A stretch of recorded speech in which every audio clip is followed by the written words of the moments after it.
рӯзи 13 сентябр сардори фурудгоҳи шаҳри хоруғи вилояти мухтори Бадахшон дар ноҳияи Дарвоз ҷон дод. Бархе аз мансабдорони маҳаллӣ мегӯянд, ки ба марги Дилдор Мақсудшоеви 60-сола боло шудани чархболи президенти Тоҷикистон дар деҳаи яхчисори Дарвоз боис гардид.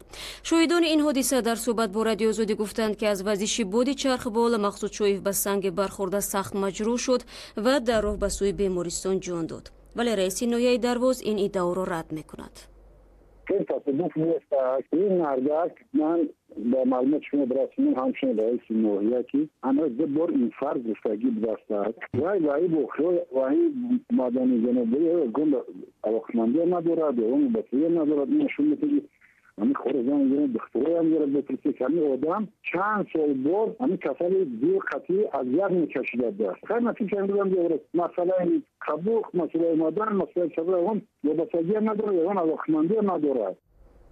дирӯз имом алии раҳмон нахуст ба ноҳияи шурободӣ вилояти хатлон ва сипас ба ноҳияи Дарвози вилояти мухтори Бадахшон сафари корӣ дошту дар яхчисори ноҳияи Дарвоз манзилҳоеро ки барои сокинони осебдида аз сел бунёд шуда буданд ифтитоҳ кард ва бо мардум суҳбат намуд.